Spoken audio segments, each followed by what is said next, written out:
I'm not coming back. I've met someone better and already moved your things to storage. My name is Leonard Kessler, 54 years old, and staring at my phone in the kitchen of our Des Moines condo at 11:42 p.m. on a Thursday.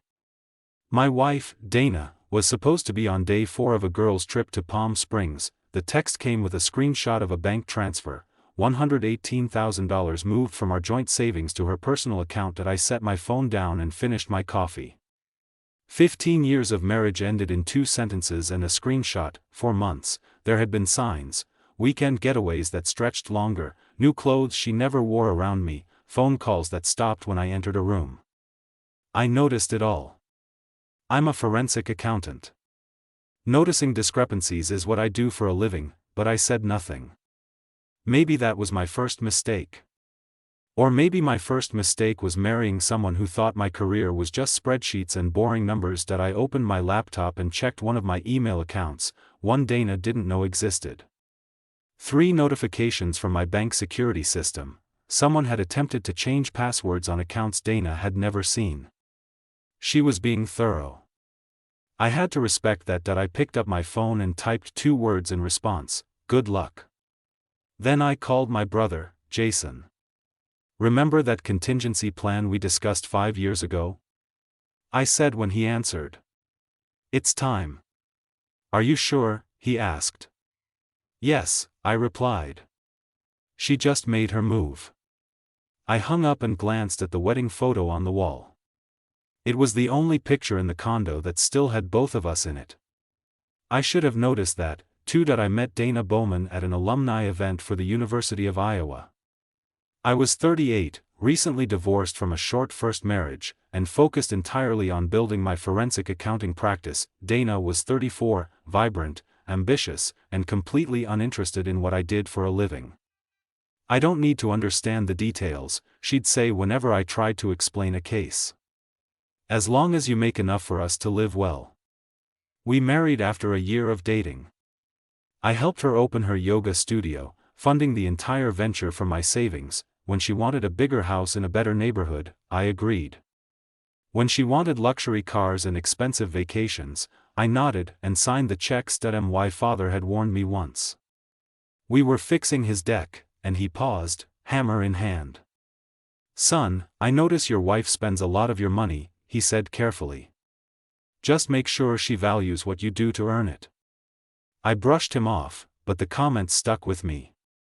6 years into our marriage, I began quietly restructuring my assets, nothing illegal, just protective. I created 2 limited liability companies, established trusts, invested in crypto, and maintained offshore accounts for international clients. Dana knew about our joint checking and savings, but nothing else. I watched as she became increasingly involved in fitness influencer circles. Her Instagram followers grew into the thousands. She started taking trips with her wellness community, first weekends, then full weeks. You wouldn't enjoy it, she'd say. It's all yoga talk and juice cleanses. Last Christmas, she forgot my birthday. When I mentioned it the next day, she bought me an expensive watch and said, "I've just been so busy with the studio expansion." I accepted the watch, but that night, I finalized the paperwork on my contingency plan. The signs were all there. I just didn't want to see the full picture. The morning after her text, I woke up early and made coffee, same as always. Habits are hard to break, even when your world has collapsed. I logged into my primary financial management system, custom built for my practice but adapted for personal use. With a few keystrokes, I activated the contingency protocol Jason and I had designed years earlier. First, I froze all joint accounts and credit cards. Then, I triggered a fraud alert on the $118,000 transfer, using my banking contacts to expedite the process. I sent documentation proving financial misconduct to my attorney, along with instructions to file for divorce immediately. Then I called my mother. "Dana's left me," I said simply. She took the money and moved my things out while she was supposedly on vacation. My mother was quiet for a moment. "I'm sorry, Leonard," she finally said, "but I can't say I'm surprised." "What are you going to do?" "What I've been preparing to do for years," I replied. "Protect what's mine." An hour later, my phone lit up with Dana's name. I declined the call. 10 more calls followed. Then a text, "What the hell did you do? The money's gone, and my cards don't work." I didn't respond. Instead, I drove to the storage facility listed in her text. Using the code she'd sent, I retrieved 2 boxes of my clothes and my laptop. The rest of my belongings, family photos, books, mementos from my father, were nowhere to be found. That's when something hardened in me. This wasn't just about money anymore. It was about 15 years discarded without a second thought. It was about someone thinking they could erase me from my own life. That I stopped at a coffee shop and opened my laptop. Using financial databases only available to licensed investigators, I pulled up everything I could find on Trey Harmon, the fitness influencer Dana had been tagging in photos for months. The "someone better" she'd mentioned, what I found confirmed my suspicions. Trey's gym business was leveraged to the hilt, 3 maxed-out business credit cards, a lease he couldn't afford, and Dana had already co-signed on a car loan with him 2 months earlier. I closed my laptop and drove to a hotel. For the first time in years, I felt completely clear about what needed to be done. I wasn't angry anymore. I was focused. Monday morning, I walked into my office as if nothing had happened. My assistant, Valerie, looked up, surprised. "Leonard, I thought you'd be taking time off. Dana called here 3 times already." "Did she?" I said, not a question. "She sounded upset, said there was a misunderstanding with your accounts and needed to reach you urgently."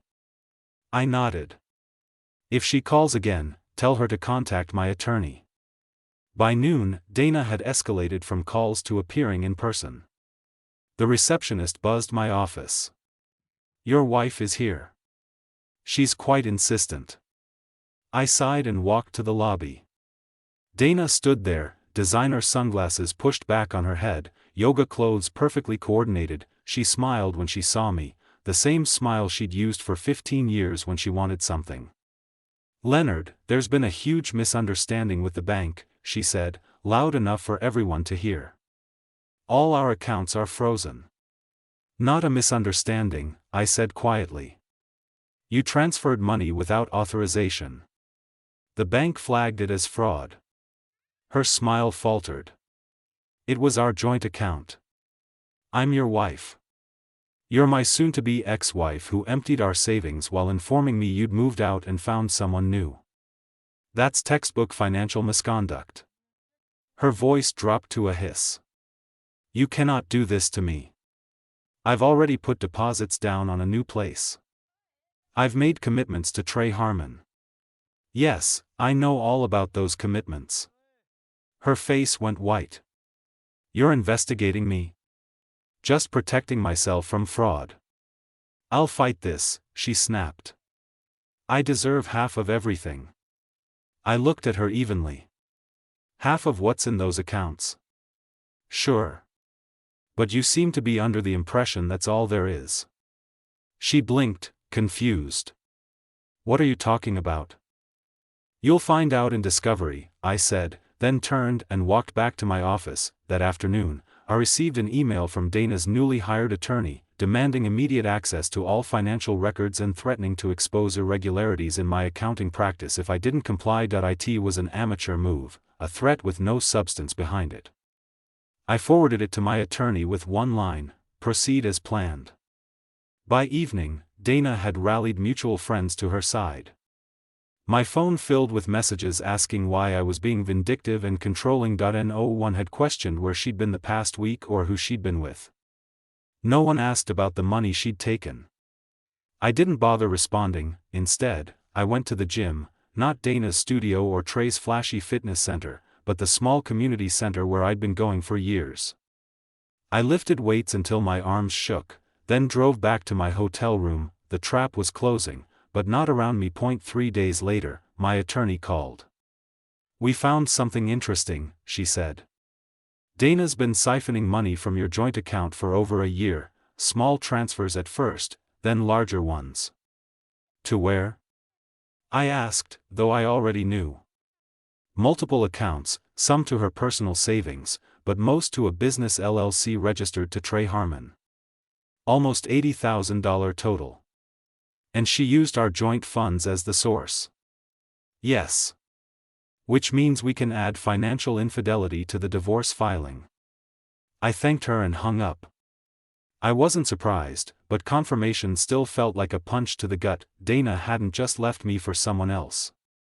She'd been planning it for over a year, funding her exit and her new boyfriend's business with my money. That night, I received a text from an unknown number: "You need to back off. Dana deserves better than you. Don't make this uglier than it needs to be." Trey Harmon getting involved directly. Interesting that I drove to my brother's house the next morning. Jason worked in digital security, the perfect complement to my financial expertise. We'd collaborated on cases before, but this was different. "I need everything you can find on Harmon Fitness LLC," I told him. "Bank records, loans, credit applications, everything." Jason raised an eyebrow. "Legal channels only, right?" "Of course. We're just connecting public dots faster than most people could." 3 hours later, we had our answer. Trey Harmon wasn't just in debt, he was underwater. His social media portrayed success, but his business was failing. The new equipment, the expansion, the promotional events, all funded through risky loans, and more recently, Dana's investments. But there was something else. Something Dana couldn't have known. "Look at this," Jason said, pointing to his screen. Harmon applied for a small business loan 4 months ago, used the gym equipment as collateral. "That's normal," I said. "Yeah, but look who co-signed." I leaned forward. The document showed Dana's signature on a $175,000 equipment loan. "She co-signed before she left you," Jason said quietly. "But here's the kicker. The loan specifies joint responsibility with her spouse. They used your marital status to secure better terms." I stared at the screen. "She put my assets on the hook for his loan without my knowledge." "Exactly. And there's more. 3 credit cards, a car lease, and the new commercial space rental, all co-signed by Dana, all leveraging your marital assets as security." I stood up and walked to the window. Outside, children were playing in the yard next door, oblivious to the adult complications of the world. "She has no idea what she's done," I said finally. "And neither does he." The next morning, I met with my attorney and laid out everything we'd found. "I want to move quickly," I told her. "Before they realize what's happening." She reviewed the documents and nodded. "We'll file for emergency asset protection today. The loan fraud alone is enough to freeze everything until the divorce is settled." That afternoon, I drove to Harmon Fitness. The gym was sleek and modern, with motivational quotes painted on the walls and Trey's face plastered across the entrance. Inside, 20-somethings in expensive workout gear took selfies between half-hearted sets. Trey spotted me immediately. He was taller in person, with the artificial tan and capped teeth of someone who'd built their career on appearance. That he walked over, hand extended, smile perfectly calibrated. "You must be Leonard," he said. "Dana's mentioned you." "I'm sure she has," I replied, not taking his hand. "We need to talk privately." His smile faltered, but he led me to his office, glass-walled, visible to everyone but soundproof. "What can I do for you?" he asked, closing the door. I placed a folder on his desk. "This is every financial document connecting you to Dana, loans, credit cards, leases, all co-signed using our marital assets as security." He picked up the folder cautiously. "I don't understand." "It's simple. Dana used our marriage to back your business loans. Now we're divorcing, and those guarantees are invalid." The color drained from his face as he flipped through the pages. "These are all legitimate business arrangements between Dana and me." "Maybe, but the banks approved them based on our combined assets and income, assets she no longer has access to." He closed the folder. "What do you want?" "Nothing from you. I just thought you should know what's coming." The banks will be calling those loans due very soon. Dana said you were wealthy, he said, voice hardening. That money's not an issue for you. Money's never been the issue, I replied. Trust was. I stood up to leave but paused at the door. One more thing. When Dana moved out, she took some items of sentimental value to me, family photos, my father's watch, things money can't replace. He stared at me for a long moment. I'll see what I can do. I nodded and left. The next day, a courier delivered a box to my hotel. Inside were the missing photos, my father's watch, and other personal items. No note included. That same afternoon, my attorney confirmed the emergency asset protection had been granted. All shared assets would remain frozen until the divorce was finalized. That I logged into my financial management system and reviewed the alerts. Dana had attempted to access our frozen account 17 times in the past 24 hours. She'd also tried to open a new credit line using our home as collateral. Denied. That my phone lit up with her name again. This time, I answered. What have you done? She demanded, voice shaking. The bank called in Trey's loans, all of them. They're seizing the equipment tomorrow. That's unfortunate, I said calmly.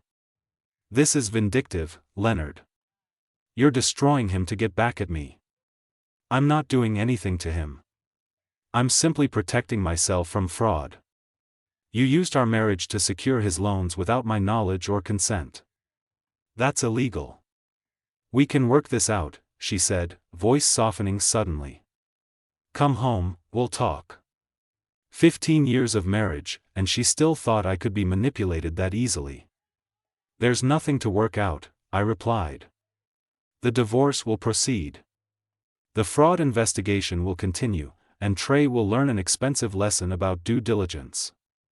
I ended the call and blocked her number. That night, I slept better than I had in months. 3 weeks later, I sat in a conference room as Dana and her attorney arrived for our court-ordered mediation. She looked tired, the designer outfit and perfect makeup unable to hide the strain. Her attorney spoke first. My client is willing to be reasonable about the division of assets despite the aggressive tactics employed thus far. My attorney smiled politely. That's good to hear because there's been a development. She slid a document across the table. The bank has completed its fraud investigation. They've determined that Dana forged Leonard's signature on multiple loan documents, using their marital assets as collateral without his knowledge. Dana's attorney skimmed the document, face paling. We'll need time to review this. Of course, my attorney said. But you should know that the bank has already referred the matter to the district attorney. This meeting is a courtesy before criminal charges are filed. Dana stared at me, eyes wide. Criminal charges? Leonard, you can't be serious. I didn't file the charges, the bank did. That's what happens when you commit loan fraud. Her attorney whispered something in her ear. She shook her head vehemently. If Ms. Bowman is willing to sign our proposed settlement agreement today, my attorney continued, Leonard is prepared to provide a statement to the bank that could mitigate the criminal implications. He won't press charges for the theft of personal property or the unauthorized transfer from the joint account. I watched as Dana's carefully constructed world collapsed. She'd expected anger, jealousy, perhaps even begging. She hadn't expected consequences. The settlement is generous, I said quietly. You keep your yoga studio, which was always profitable. You keep your car and personal belongings. You receive no alimony, and you assume responsibility for the debts you incurred in my name. And Trey? She asked, voice barely audible. Mr. Harmon's financial issues are his own problem, my attorney replied. But without your husband's assets backing those loans, I understand the bank has already begun repossession proceedings. Dana signed the papers without further argument.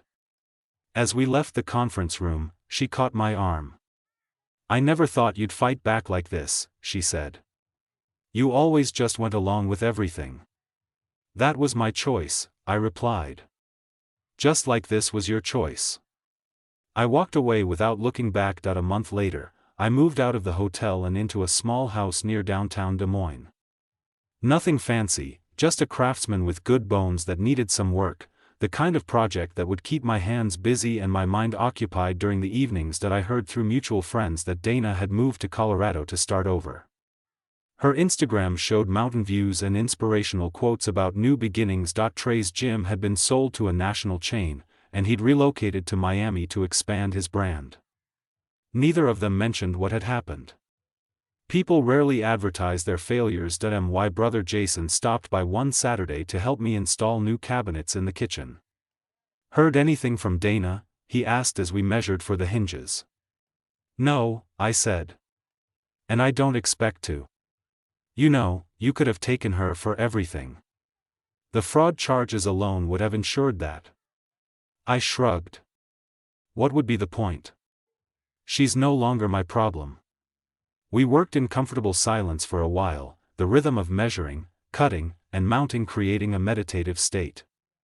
"I'm thinking of taking some time off," I said eventually. "Maybe drive up to Minnesota, do some fishing at the cabin." "Dad would like that," Jason replied. "You haven't been there since he passed." That evening, after Jason left, I sat on my back porch with a glass of bourbon. The neighborhood was quiet, with only the occasional dog bark or child's laugh breaking the silence, different from the upscale community Dana had insisted on, more real somehow. I thought about the last 15 years, how I'd allowed someone else to define my life, my worth. How I'd noticed the signs but chosen to ignore them. How, when the moment came, I'd been prepared because some part of me had always known this day would arrive. I didn't feel victorious. I didn't feel vindicated. I just felt free. The next morning, I called my office and told them I'd be taking 2 weeks off. Then I packed my truck, locked up the house, and headed north. No itinerary, no expectations, just the open road, and for the first time in years, no invisible ledger of resentments to balance.